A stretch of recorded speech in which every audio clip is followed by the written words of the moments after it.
G'day, Steve Morgan from Fishing Media and ABT with Tackle Fridays number 65, and I am coming to you from southeast Queensland, smack bang in the middle of winter. Yep, it's winter at the moment. Yesterday it was 7 degrees minimum.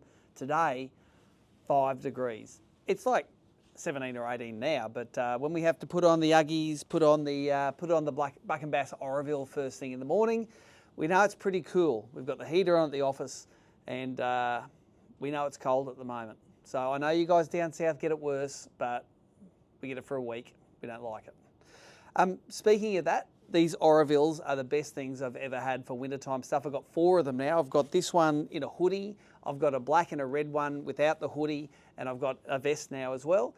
And they are awesome because they pack down tight. They are really, really windproof. So I find if I can put my bib and brace on, and if it's not raining, I can just put my Oroville jacket on, keeps the wind out, even for the tournament, say at Foster, where it's not raining in the morning.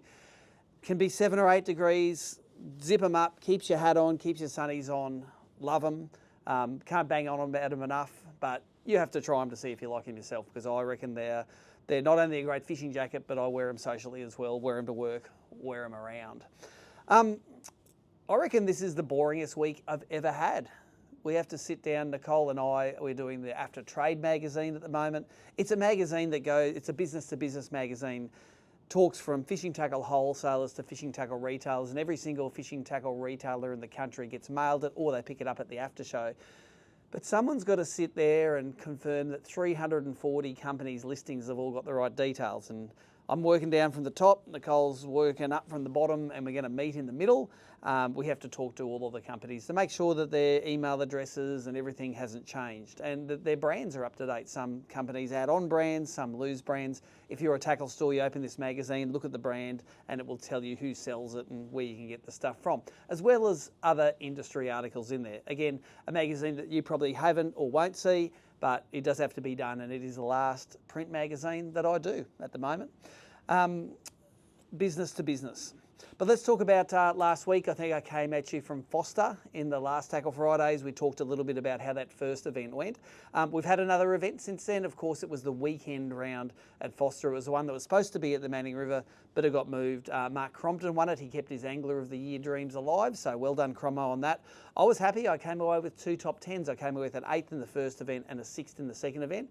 One tackle fail that got me, though, was I ran out of my real discovery for this trip, which was the Duo Bivy Vibe. I've done a bit of a restock now. I've got some of the baits back again, but you would have seen in my highlights videos that these were really, really effective for 2 situations. One, throwing them out over the flats, winding them back with the little jig.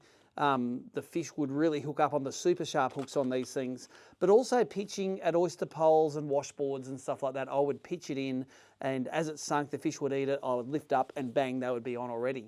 Now, interesting story about day 2 of that tournament. I was drawn with Andrew Lazaro, one of Mark's mates, and he actually said halfway through the session, he says, "Oh, I've got one of those Bivy Vibes on." I go, "Dude, tie it on."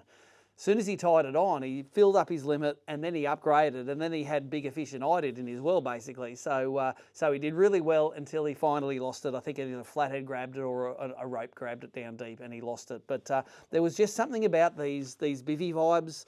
I've got another 6 of them there now, so I should be sweet for the next event. They were sort of the right lure for that event. You know, they're not going to be the right lure for every event, but for that event at Foster, man, they really got the job done for me.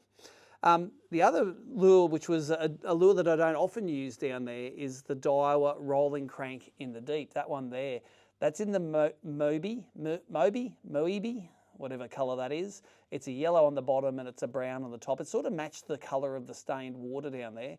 And when I was doing my highlights, I realised that I caught my biggest 3 fish of the day on that, and I only threw it probably for an hour in total. So I probably should have thrown Vibes less and this more, because this one caught the big fish.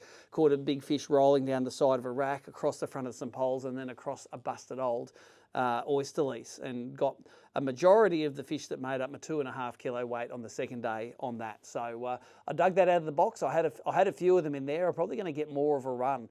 Especially, I love the sharpness and fineness of those Saxhass hooks that the Daiwa come factory supplied with this lure. You can just tie it on and away you go straight away. let's talk about, first let's talk about a bit more Daiwa stuff. I did really well at the Glenbourne event. You would have seen the highlights for that on a Daiwa double clutch. There were a couple of different double clutches I did well on, and I thought I was never going to be able to get them again. One was this. It was like, it's called a Garfish colour. I don't think it's a colour you can get anymore. It was like a limited edition. Had a little bit of the orange on the bib. Tucker made it to look like a Garfish bib. Nice silver sides on it. That one's chewed up a little bit because I caught a few bass on that fella there. Chris Hickson from Manning River Marine had a whole lot of these in his damaged stock. So I got some in all different sizes. I got some in the 3 hook in the larger double clutches. Got a couple of those in the Garfish colour.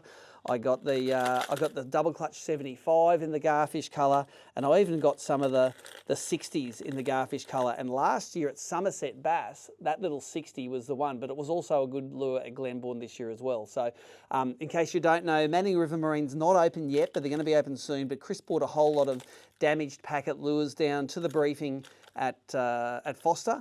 And at Club Foster, it dead set looked like there was a full-on drug deal going on in the car park. Surrounding Chris's white ute was a whole lot of guys untangling tangled up lures that had been washed and had been Saltexed, but they haven't been untangled. The guys are super happy to untangle them, and Chris would make them a great offer about what they would cost, and then they would pay cash, and deal done. A lot of guys walked away with some great lures, and the next day at the weigh-in, there was talk about the car park lures. Caught a lot of fish, and thank you very much, Chris. I hope the guys helped you out by giving you some. You don't need an FPOS machine to transfer the money. They were just throwing cash at you, taking lures, using them. So I think everyone was happy with that deal there. Personally, I was happy. I did a full double clutch restock, and I love those baits. They are probably going to play at Somerset, since they played at Somerset for me last year, but also when I go to Tassie next year. My absolute favourite double clutch for Tassie. It changes every year, but the last time I only took 2 of these down. These are the shallow double clutch. Now, I'll drag a couple out in some different colours. I only had 2 of these last year. These are a shallow double clutch, only a real shallow bib, only like a flash minnow, only goes down maybe a foot. I lost both of them in the first hour of fishing in Tassie. I'd throw out hook. I caught one big bream on them. I lost one where I got smoked around a rock, and lost one where I got smoked around a rack. So I've got a few of those now to take down to Tassie next year. Those of you excited about Tassie dates, Nicole will release them sooner rather than later. She's getting it all tied up with the Spirit of Tasmania, but we do have some dates. They're going to be released soon, so if you want to organise your travel parties, your barge tickets, all that sort of stuff, we're going to give you like nearly a year's head start on that. So thanks, Manning River Marine. Keep an eye out on their socials to when they open again, because I'm sure Chris has bargains aplenty that he wants to sell to you guys. And thanks very much to the ABT guys that helped out. A big launch this week, and these are in stores now. Cost anywhere between 25 to 40 bucks are these. These are the Rapala Wrap Stack tackle boxes. Now, they're sort of standard sizes. You will be able to tell them because they have the red hinges on them there. I did see the guys driving over these with cars in the car park the other day, making some videos on them to show how strong they are. So the boxes that have the internal grid system to sort out your lures, you can run over with them in a car. Not that you're going to be doing that maybe, but apparently you can, and you might see that in some of their future marketing. There are 2 main physical sizes. This is the 3700 size, this is the 3600 size. They are available in fully segmented boxes that have the drop-in the strips so that you can make the size compartments you want. They're also available in just open blank boxes, so for big swim baits, smaller swim baits, accessories, hooks in packets, anything you want to just keep in a nice standard size box. That's going to be the trick for you, the 3700, the 3600. And they also have a couple of variations. One of them where you have the foam insert. A lot of companies do that now with the foam insert that you can throw jig heads in, or you can throw crabs or any of your sorts of lures that you like in there. But also in a deep tray. So this one here, this isn't my one, but someone's filled this full up of offshore lures there. I'm sure I have to give this one back to Rapala. You know, all your offshore lures, you can fit, 20 or 30 offshore lures in these deep boxes, and they are going to stay in one place for you. So deeps, shallows, gridded, open. I think there's a fair number of different iterations of that, and those, as I say, are in store now, 25 to 40 bucks.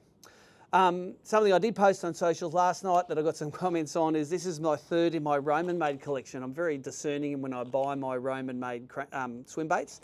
They are a handmade wooden Japanese swim bait that I usually buy second-hand. I bought this as a second-hand bait, but it looks pretty bloody new to me, and it looks like it's never been thrown. Cost about $170. I bought a negotiator.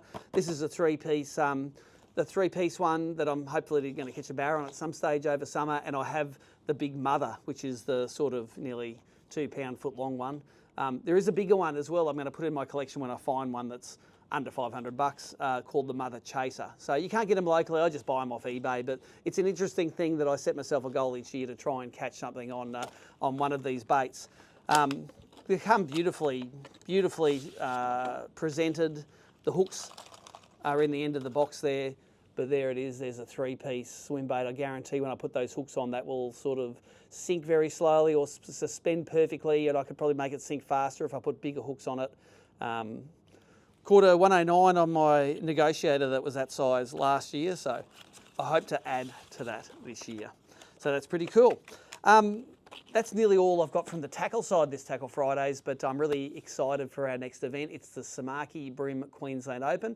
It's still a couple of weeks until that event's on, but it is happening in the depths of winter up here when the yellowfin are typically spawning. So we might be able to access some spawning aggregations of fish, maybe at the Pin, maybe in the Broadwater, maybe in Moreton Bay in certain spots where they love congregating. Or maybe it might just be a canal bite where all the local fish don't go spawning, and who knows? All we know is someone's going to win it. Someone's going to win $5,000.